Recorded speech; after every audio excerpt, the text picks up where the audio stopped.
নমস্কাৰ বন্ধুসকল, আজি আমি এই ভিডিঅ'টোৰ যোগেদি আলোচনা কৰিম গুৱাহাটী হাইকোৰ্টত ওলোৱা ৰিক্ৰুটমেণ্টসমূহৰ বিষয়ে।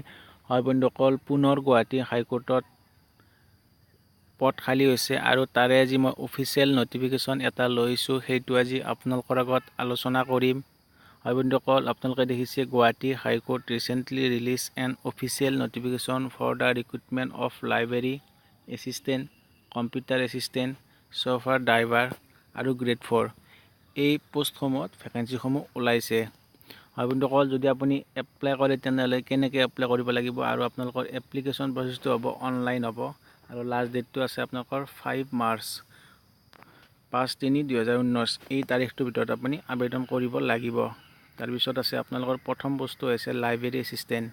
ইয়াত আপোনালোকৰ টোটেল এটা পোষ্ট আছে আৰু এই পোষ্টটোৰ কাৰণে এডুকেশ্যন কোৱালিফিকেশ্যন লাগিব, আপোনালোকৰ গ্ৰেজুৱেট হ'ব লাগিব আৰু আপোনালোকৰ ডিপ্ল'মা এখন লাগিব লাইব্ৰেৰী ছায়েন্সৰ পৰা। তাৰপিছত আপোনালোকৰ আছে পে স্কেলটো আছে আপোনালোকৰ 14,000 পৰা 49,000 আৰু আপোনালোকৰ লগত থাকিব 7,400 টকা গ্ৰেড পে।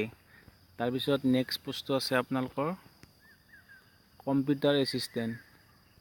এই পোষ্টটো আপোনালোকৰ টোটেল পোষ্ট আছে 3টা আছে আৰু OBC MOBC কাৰণে 3টা আছে আৰু জেনেৰেলে এই পোষ্টত এপ্লাই কৰিব নোৱাৰিব। আৰু এডুকেশ্যন কোৱালিফিকেশ্যন আছে আপোনালোকৰ গ্ৰেজুৱেট লাগিব আৰু আপোনালোকৰ কম্পিউটাৰৰ ডিপ্ল'মা এখন লাগিব, 6 মহীয়া বা 1 বছৰীয়া হ'লেও কোনো কথা নাই। তাৰপিছত আপোনালোকৰ আছে পে স্কেলটো আছে আপোনালোকৰ 14,000 পৰা 49,000 আৰু লগত 6,200 টকা গ্ৰেড পে থাকিব। তাৰপিছত আছে আপোনালোকৰ ড্ৰাইভাৰ পোষ্টটোত আপোনাৰ টোটেল পোষ্ট আছে 2টা আছে আৰু OBC MOBC কাৰণে এটা আছে আৰু ST কাৰণে এটা, ইয়াত জেনেৰেলৰ কাৰণে নাই। তাৰপিছত আছে আপোনালোকৰ এডুকেশ্যনেল কোৱালিফিকেশ্যন, এইটো আপোনালোকৰ 8 পাছ হ'লে হ'ব। আৰু ইয়াতে এটা কথা লিখিছে যে ড্ৰাইভাৰ পোষ্টটোত হাই ছেকেণ্ডেৰী পাছ কৰা কেণ্ডিডেটসকলে এপ্লাই কৰিব নোৱাৰিব। আৰু তাৰপিছত আছে আপোনালোকৰ shoot process valid professional driving licence, এখন আপোনালোকৰ প্ৰফেশ্যনেল ড্ৰাইভিং লাইচেন্স থাকিব লাগিব, তেতিয়াই এপ্লাই কৰিব পাৰিব। আৰু পে স্কেলটো আছে আপোনালোকৰ 14,000 পৰা 49,000 আৰু লগত আছে আপোনালোকৰ 5,000 গ্ৰেড পে। আৰু লাষ্ট পোষ্টটো হৈছে আপোনালোকৰ গ্ৰেড 4।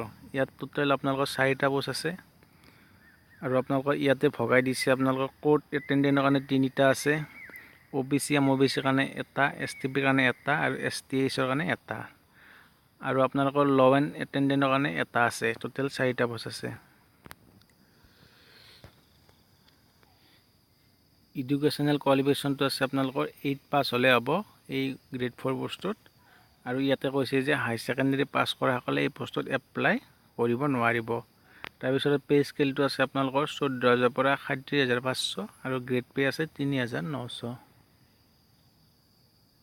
হয় বন্ধুসকল, এইখিনি আছিলে ইনফৰ্মেশ্যন গুৱাহাটী হাইকোৰ্টৰ ফালৰ পৰা। যদি আপুনি এপ্লাই কৰে তেতিয়াহ'লে সোনকালে এপ্লাই কৰক। Thank U.